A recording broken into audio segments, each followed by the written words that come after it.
After such an introduction, I feel highly intimidated, so I'm going to say one word and sit down.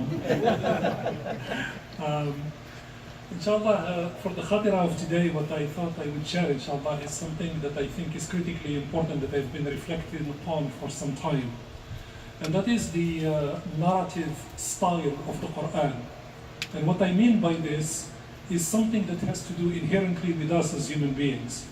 SubhanAllah, if you look at the advances of where we are as human beings, where we put our creative minds to something, it is quite stunning and stellar in terms of what is the output of humans when they harness their power for the good.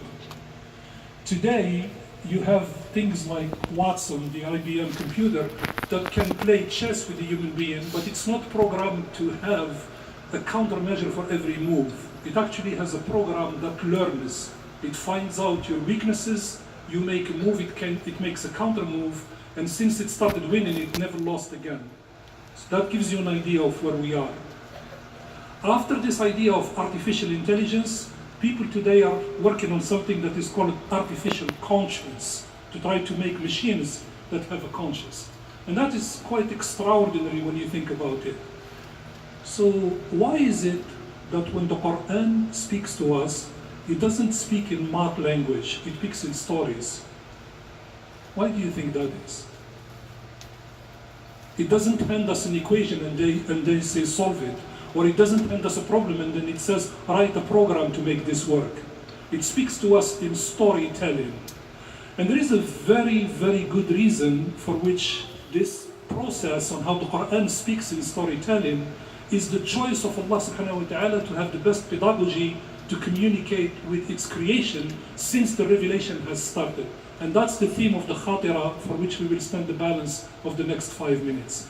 So first things first, what does storytelling do to human beings? You will find that brain research that has been progressing over time has found that one of the extraordinary things that only the one creature on the face of this planet does very well, that is mainly the human beings, is we always tell ourselves stories.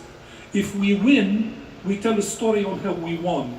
If we want to be arrogant, we tell ourselves a story on how to be arrogant. If we are a victim, we tell ourselves a story on how we make ourselves victims. So the concept of storytelling is almost an innate nature in every one of us. And since the dawn of time, the way our brains remember, our hearts register, and our basira can lock on a particular understanding is not by solving complex problems, but by hearing a story that is told to us. It's not surprising that in the entire book of the Quran, the majority of the style in which the Quran is written is called al-Qasas al-Qur'ani. In other words, it speaks in stories. And telling this story and telling it over and over and over again is extremely important. I heard once a Christian preacher, he told the story, which I thought was extraordinary. He said one of his people in his congregation brought an 8-year-old with her to meet him. And when the 8-year-old came in and she started to talk about something that interested her, she started to talk about Star Wars. She knew every character, every plot with difficult names like Obi-Wan Kenobi and Darth Vader, and I don't know all of these names that I cannot pronounce. This little girl of 8 years of age knew all of them. Yet, when it comes to tell about the stories of all of the prophets and messengers, and to tell the stories of our own tradition within our things, people start saying, well, you cannot teach this to kids, they are not going to remember who Banu Qaynuqa is, that's a very hard name to use. No, it's not. Because you are speaking to their fitra, you are not speaking to over their head. You are speaking to a language that they have been programmed to understand, which is what this Quran is about. So if you take Qisas al-Qur'ani, which is the storytelling in the Quran, and I'll conclude on these 5 points, the conclusion of it, if you take the entire 60 hizbs together, they are about basically 5 major things. Every story has a purpose. The purpose is not entertainment. It's not reading a spellbinding book where every page turner keeps you looking for the next page you turn.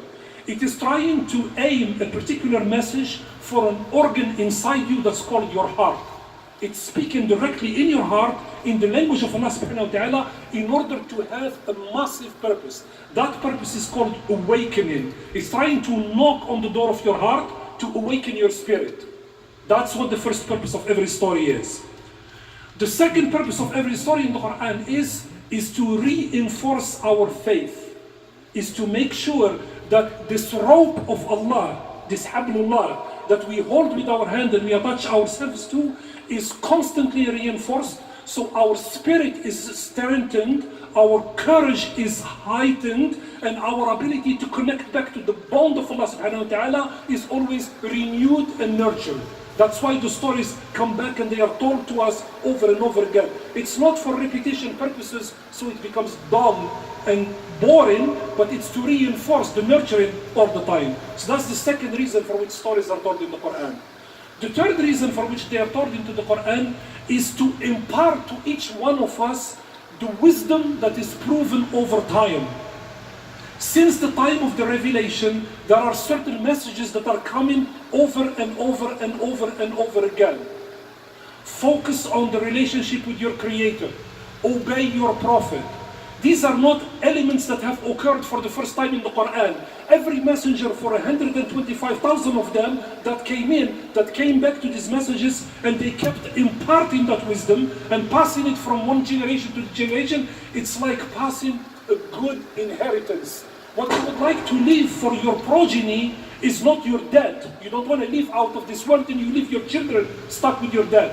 What you want to leave for your children is a step that is higher than yours, so they have a journey that is easier than yours.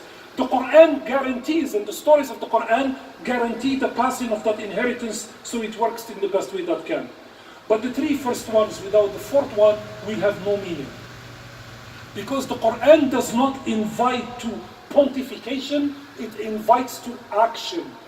Every one of the stories of the Quran is a plot for action.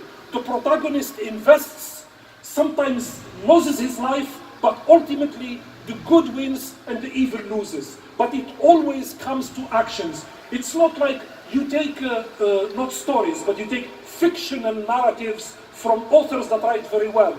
The Odyssey by Homer. And you have an amazing, like Odysseus, this hero that battles monsters and walks on water and can go to caves and picks up like a giant and does all of these things. But at the end of the day, when you read it and you put that book down, you ponder about the working of the author and you forget it within 3 days. But the purpose of the Quran is that everything that we learn from it is to try to activate the engine of action inside us. So we say, Labbaik Allahumma Labbaik, I'm now going to go and act upon your advice to me. That's how we prove that we have understood. It's not an exercise in cognition, it's an exercise in transformation. That's what the fourth point of the Quran is. And what I love the most about the stories of the Quran is the fifth one. Subhanallah al-Azim, it's the only book that when it teaches you what is good, it also offers you a blanket as a safeguard to preserve you from not destroying the foundation on which you were raised. And that is to always bring back the sin into focus, to make that sin vilified, and to ask us to move away from it. So the Quran is always very gentle. You look at most of the Surah al-Madaniyah, and the way they start is always by an invitation. Ya ayyuha alladhina amanu, come. O ye who believed, come. That's how Allah invites when it comes to the Quran that has part of the stories. Except when it comes to sins, it's a more direct language. La taqribu zina. Don't even come close to that thing, because it's a horrible thing. It's going to destroy the foundation on which you lie. So that protection from sin is an amazing thing. It's a gift offering to say that the worst thing that a human being can do is you spend your lifetime building and in one instance destroy everything that you have put together. And Shaykh, subhanallah, on this word they will conclude. There is an amazing thing about the Quran. How many times we read in the Quran the story of Luqman? How many times does it appear in the Quran, the story of Luqman? Once. The story of the people of the cave, how many times does it appear in the Quran? Once. The story of Al-Khidr, how many times does it appear in the Quran? Once. Dhul Qarnayn, how many times? How many times do you think the story of Musa appears in the Quran? Some people say 26. I read actually a report that if you take the small fragments of verses, 133 times. Why do you think that is? Why do you think that is? How can Allah subhanahu wa ta'ala as the master author be so inconsistent in writing a narrative? A'udhu billah, it's not the case at all. Because with the story of Musa, what you get is that in every variance, Allah subhanahu wa ta'ala is trying to teach the following principle. That the crime is not to sin, but the crime is to be lazy after the sin to go back to Allah subhanahu wa ta'ala and ask for repentance. So let me repeat that because that's the conclusion of the Khatira. The crime in Islam is not to sin. In other words, al-ma'siyah is not necessarily the crime.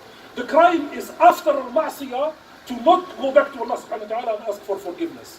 That's why in the Quran, Allah subhanahu wa ta'ala, when He speaks about the Jannah, He describes it as wasi'ah.